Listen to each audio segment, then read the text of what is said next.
So how can you tell if a website or an investment deal is a scam or if it's legitimate? Well, there's a few things that you want to make as a checklist. Number one, before you send any money to any investment scheme that claims to offer big returns on your money, will double it in 2 months or whatever it is, even if it's a small amount of money, first verify their physical address.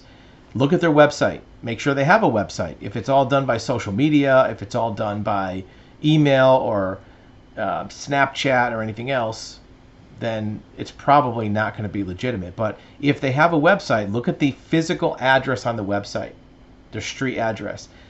Go to Google Maps, Google Earth, and see what that address is. Is it a P.O. box? Is it a USPS store? Is it some kind of virtual mailbox store? Even if it's an office building, make sure that that office building does not have inside of it virtual offices. Sometimes people will make it look like it's an actual building, but it's not. Also look to see if there's a company listed with that name in the Secretary of State's record for that state. Corporations are filed with the Secretary of State, so you can make sure it's a corporation.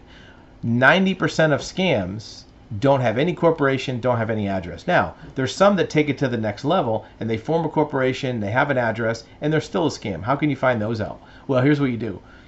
At first, send them a small amount of money, an amount you can afford to lose. A few $100s, 500.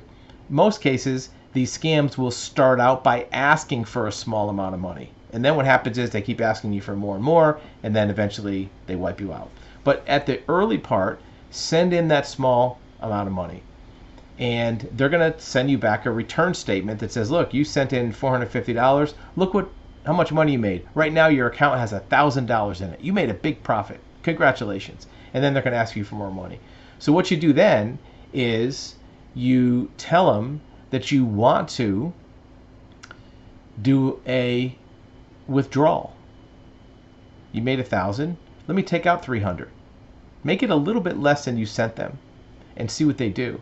Many times they'll tell you you have to pay tax, you can't withdraw, there's fees, there's penalties. That tells you right there it's a scam. You'll probably be out your money that you put in, that $450, but at least you won't send more. The third way to tell if it's a scam is to ask them if they are an SEC registered security.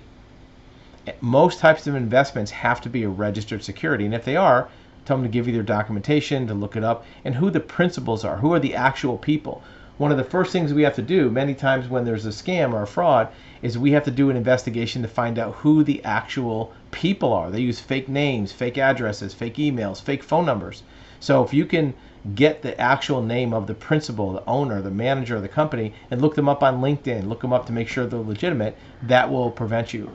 Doing those three things will prevent 90-something% of all fraud losses. And you want to prevent it. We talk to dozens of people every single day that have lost money in these frauds and scams, these Ponzi schemes, these fake crypto schemes, and the story's all the same. I sent them a small amount of money, 500, 1,000. They sent me a statement that says, oh, your money doubled in 3 weeks. But if you put in more, you might even make more profit. If you're a victim of a fraud, I bet you some of this story is sounding familiar. And then gradually they'll show more profits, they'll show more income, they ask for more money, maybe they ask for money for taxes, and eventually once you start getting, either you're out of money to give them, don't have any more, or you're starting to get a little bit suspicious, they disappear, or they don't answer your questions. Or they ask for even more money and threaten if you don't send it, they're going to erase your account. You don't want to be in that position. How do we know? The people we talk to are in that position are in great despair. They have lost tens of thousands, hundreds of thousands, sometimes 7 figures, and sometimes they've borrowed money from relatives to put into these scams. You may not think you fall for it, but these are highly professional people, in many cases, that have fallen for it. You got to remember, these scammers do this for a living. They know exactly what to say, how to say it, and they fool the most sophisticated people. But if you follow those 3 steps, address, physical address, ask for a withdrawal, find out the names of the principals, it'll prevent you from being in that position where you've lost all your money.